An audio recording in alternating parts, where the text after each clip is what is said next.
Good day, ma'am. We are the group 2. I am Melanie Rosalina. And I am Honey Jane Bermoy. I am Angeline Daniel. I am Elizabeth Regañon. I am Shakira Nicole C. Saroga. I am Jacqueline Bacatan. I am Christine G. Gumaat. I am Sheila Mijunsay. I am Angelo Sinamorada. I am Mariamir Laurel. I am Regine B. Alvarado. I am Frankie Gavin.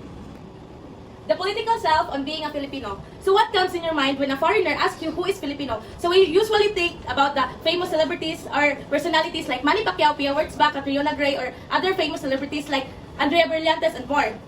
But we also think that Filipinos has dark skin, flat nose, but the truth is, being a Filipino is based on how we treat each other, how we respect each other, and how we help each other. That's the true Filipino. We work as one. What makes Filipino unique is not how we look, but the character and values that shape who we are as a Filipino or people. Being a Filipino is about how we treat each other at the mga values like being magalang, kanang bitaw magpuan opo ta so mao dinay being a Filipino kanang magbayanihan ta kay sa ato ang mga Filipino is kanang uso jud sa ato ang magbayanihan labi na sa kanang bitaw sa mga bukid-bukid like ingana uso jud sa ato ang bayanihan. So mao nay naka-Filipino sa ato and especially kanang mga fiesta, mga birthday, dili jud mawala sa ato ang mga handaan. Dili lang ingon nga kanang isa ra ka putahe ang ato ang ikuan ihanda. Daghan jud handaan na. So mao jud ay naka-Filipino bitaw sa ato. And syempre dili jud mawala sa ato ang lechon. What does the Constitution say? Article 4, Citizenship of the Constitution of the Republic of the Philippines, states that the following are the citizens of the Philippines. Section 3, Natural-born citizens. Natural-born citizens are those who are Philippine citizens right from their birth, requiring no further action to confirm or acquire their status. Importantly, individuals who elected Philippine citizenship. Section 2, Natural-born citizens. Natural-born citizens are those who are Philippine citizens right from their birth, requiring no further action to confirm or acquire their status. Importantly, individuals who elected Philippine citizenship, those born before 1973 to a Filipino mother, are also recognized and considered as natural-born citizens under the provision. So, Section 3, Laws and Reacquisition of Citizenship. So, this section acknowledges that Philippine citizenship is not necessarily permanent. It provides the general principle that citizenship may be lost subsequently or reacquired. These specific methods and conditions for both and Filipino citizens who choose to marry foreigners or aliens do not automatically lose their citizenship. They retain their Philippine citizenship unless they commit an act or omission specifically defined by the law that legally indicates their intention to renounce or give up their citizenship, such as formally taking an oath of allegiance to another country. Section 5, Dual Allegiance or Dual Citizenship. So, dual allegiance, the Constitution views as dual allegiance owing loyalty to two different sovereignties or nations, are determinal or inimical to the best national interests of the Philippines. This section mandates that the issue of citizens having conflicting loyalties must be addressed and handled by the enactment of specific laws. Filipino values and traits. Philippines are famous of the tagline, "It's more fun in the Philippines." When we saw foreigner, we usually say mabuhay, showing respect like po and opo, and celebrating generous food like lively videoke. This tradition, along with their kindness, cheerfulness, and strong family values, make the Filipino feel like home to the visitors. It also highlights the Filipino traits and cultural practices play a big role in why Filipino tourists return to the country. First is magalang or respectful. Filipino are respectful. Filipinos see this in how they address elderly people. So most Filipino, ang qualification nila like ila ang magalang or respectful. Filipino are respectful. Filipinos see this in how they address masiyahin or joyful. Filipino are known for their smiles which can warm the hearts of anyone. It seems they have already smiled for everyone even when a bad situation happened. May takot sa Diyos or God-fearing. True Filipino belong to various religious groups. They all essentially to have God at the center of their lives. Most of the Filipino, they have their own cultures and also daghang mga religious. Ang Philippines are known as religious country. Next, marunong kumanaw ng utang na loob or have a strong sense of gratitude. Just as Filipinos are readily available for help, they also feel a great sense of gratitude when help is extended to them and voluntarily reciprocate this help in due time. Next is matulungin or helpful, maalahanin, thoughtful, and mapagbigay or selfless. The Filipinos readily extend help even in small ways. Next is matatag or resilient. Filipino are by nature resilient through bad situation like financial setback and bad harvest. So Filipino matatag is na ano dyan na sila by nature ni gid ang Filipino nga like if mo ingon mo og Filipino first ma-sense sila ang mind is Filipino are matatag. Other Filipino values. Colonial mentality. It is a referential use of all things foreign and dislike for anything local. Filipino time. Filipino time. This is a cultural habit of being late or not being strict with time. To many Filipinos, time is flexible, a series of moments without a clear beginning or end. So, tiwala sa sarili or low self-confidence.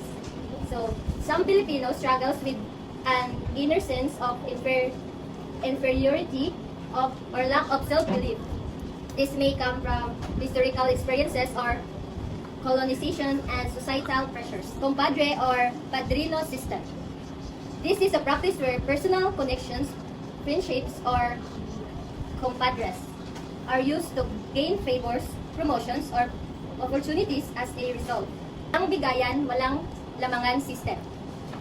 Lamangan means taking advantage of others to get ahead. This behavior shows a lack of fairness where people prioritize personal gain even if it harm others. Tayo-tayo lamang system. So, tayo-tayo lamang system is the tendency to help any people who belong to one's inner circle family, lakad system.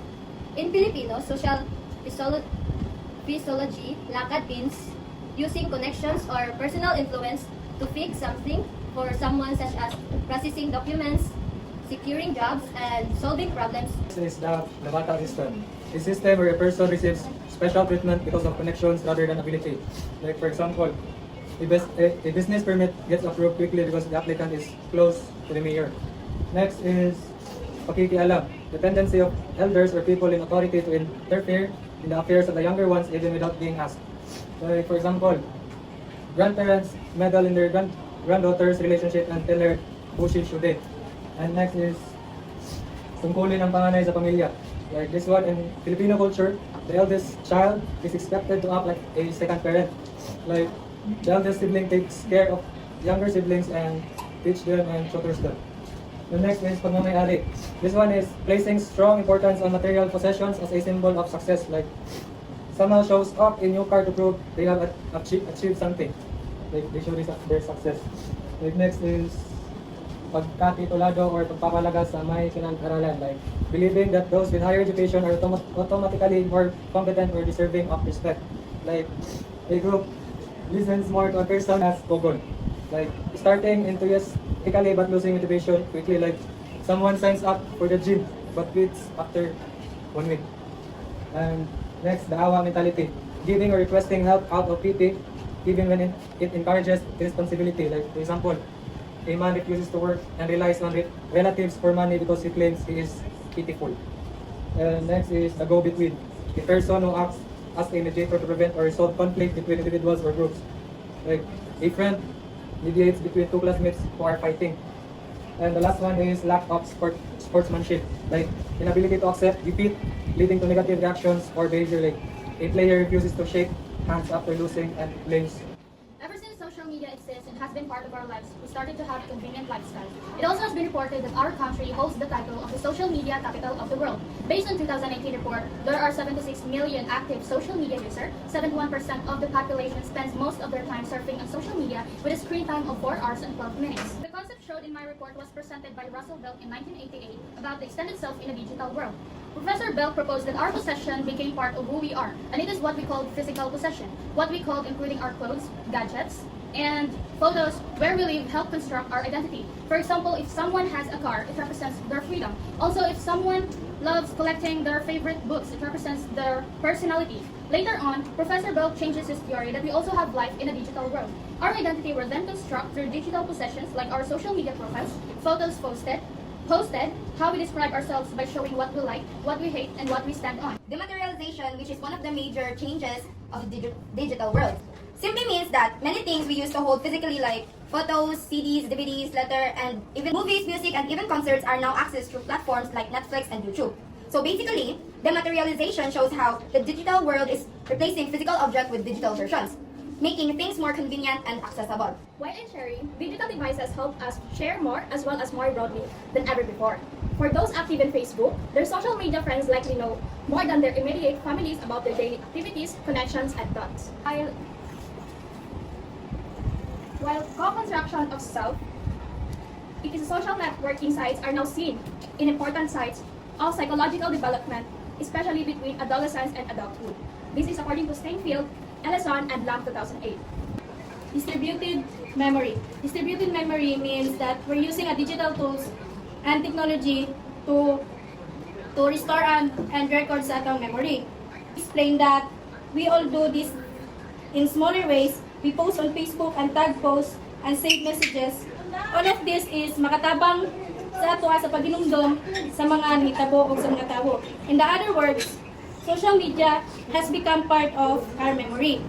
Of digital technology is connectivity. It brings people closer. The popular social media sites like Facebook, Instagram, and Twitter, well, is smartphone right now is not only used for calling or exchanging message, but also used for several activities like listening music, taking pictures, searching on internet, health programs, maps, radio, reminders of the weather, storage of files, and more. Another advantage of digital age is definition of learning. Teachers and students meet their classes inside the traditional class. There are many platforms where students and teachers met. The problem of education during pandemic of COVID-19 was answered by digital. In terms of transportation, there is also a shift from personal transaction to online service, from online bookings to online check-ins. We can even check the locations and the minutes of the arrival of our ride. Navigation of planes and ships are also done digitally. So passage will talk about the effect of digital technology of our lives. So first is data security. So ang data security is dali ka siyang makuha tungod sa atong mga gipang post online nga video, photos or mga search, mga post din ang work overload. So bisan pa og kanang ang work overload kay if nahumanan ta ka sa imong trabaho pero dili pa ka relax tungod kay napakay need nga replyan is job loss. So ang job loss is kanang tungod sa job loss daghan na ang nagamit og kanang robot or machine kaysa sa mga employee para magtrabaho ng trabaho unon. 5 is ang addiction sa social media at online games. So daghan na karon ang kanang addict sa social media, so mas nakalas ilang oras tungod lang sa pagdula og kanang mga online games or social media. Ang plagiarism at fake information dahil maraming kumukopya ng mga ideas, information sa internet. Kahit may bisan pag naibatas nga ilang iputukan nga Philippine cybercrime. Setting boundaries online. Anything posted and accepted online is a public image. The online world encourage disclosure without thinking of personal private boundaries. In our private world, we set limitations as to who or what we are going to allow. There is a need to put limits to our posting, especially we are using online accounts with our real names or pictures. As a social media user, we should need to put limitation to our posting. We set limitations as what we are going to allow, especially if we are using online accounts. Especially sa mga, for example, kanang mga vlogger or content creator, dapat jud sila magkuan og limitations, kabalo sila og sila mga limitations para ilang account dili ma-deactivate. On digital citizenship, state to server side. Server side have been sure to protect your personal information and private for downloading harmful software. Keep your password secret and use strong and unique password for each account. What you share. Be mindful of personal information you post online as it can be seen by wide audience. Number 4, remember that anything online to share forever. Even you delete something, it might still exist or service. Choose about your online friends. Only connect with people you know and trust. Should platform use real name, display private settings, online content should be considered public, and screenshot can be shared.